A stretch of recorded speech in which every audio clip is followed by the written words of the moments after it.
লোকসভা ভোটের মুখে শাসক দল ছেড়ে কংগ্রেসে যোগ দিলেন 1000 পরিবার। ভোট মুখে শাসক দল তৃণমূল কংগ্রেসকে ছেড়ে কংগ্রেসে যোগ দেওয়ায় কংগ্রেস বেশ খানিকটা শক্তিশালী হয় বলে দাবি করছেন রায়গঞ্জ লোকসভা কেন্দ্রের বাম কংগ্রেস জোট সমর্থিত কংগ্রেস প্রার্থী আলী ইমরান রমুজ ওরফে ভিক্টর। সোমবার বিকেলে করণদিঘি ব্লকের রসাখো 1 নম্বর অঞ্চলের মহেশপুর ফুটবল মাঠে রায়গঞ্জ লোকসভা কেন্দ্রের বাম কংগ্রেস জোট প্রার্থী আলী ইমরান রমুজ সমর্থনে অনুষ্ঠিত বিশাল যোগদান সভা অনুষ্ঠিত হয়।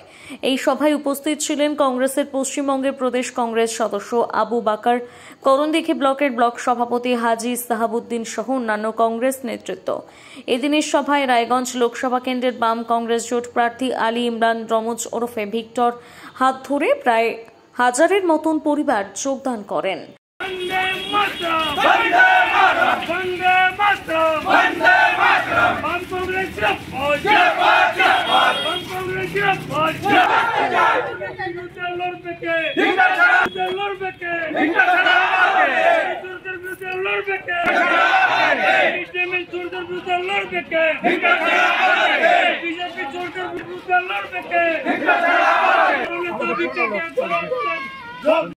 বাতাবরণ তৈরি করে দিয়েছে যেখানে মানুষকে মানুষ থেকে দূরে সরিয়ে দেওয়া হচ্ছে। হিন্দু মুসলমান, মন্দির মসজিদ, আমাদের যে ভালোবাসা, আমরা কথা আছে ধর্ম নিজের নিজের, উৎসব সকলের, আমেরই উৎসব পালন করি। এই পরম্পরাতে আমরা বড় হয়েছি। এখানে কোনো আইন বা কোনো ব্যক্তি, কোনো সরকার হস্তক্ষেপ করতে পারবে না।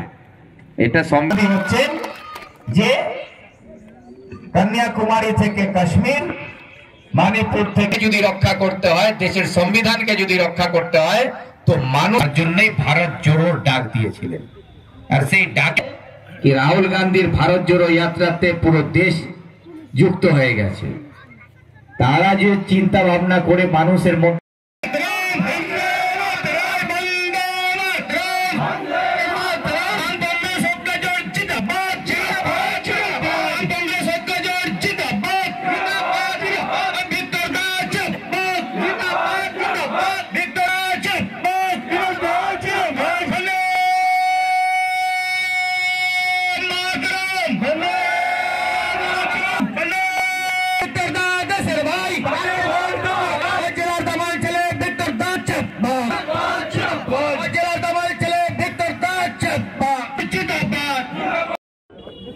আজকে 5 নম্বর রায়গঞ্জ লোকসভা কেন্দ্রের যে প্রচার, সেই নিয়ে আমাদের এখানে একটা সভা, তার মধ্যে যোগদান সভা মধ্যে আমরা এখানে মহেশপুরে আজকে এখানে একটা প্রোগ্রাম করি।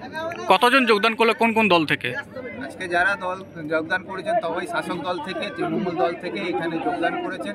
প্রায় 1000-এর উপরে লোকজন যোগদান করেছেন। কেন, কি দেখে যোগদান করলেন? কংগ্রেসের উন্নয়ন দেখে। এখন রাজ্যে বলেন, কেন্দ্রে বলেন, কেন্দ্রে বিজেপি আছে, রাজ্যে টিএমসি আছে, কিন্তু এদের যা কাজ, জনগণের কোনো কাজ না, শুধু ওরা নিজের পকেটটাই ভরেছে। আজকে দেখেন, আমি আমার ছেলে মেয়েকে যদি ভর্তি করাবো কোনো শিক্ষা প্রতিষ্ঠানে, শিক্ষামন্ত্রী জেলে। খাদ্য নিয়ে যে কোনো কিছু করবো আমরা, খাদ্যমন্ত্রী জেলে। তা আমরা কী দেখে ওই পার্টিটা করবো? তাই আমরা ভালো লাগলো ভিক্টরদের পার্টি কংগ্রেস, ভালো লাগলো, ওই জন্য কংগ্রেসে যোগদান করলাম।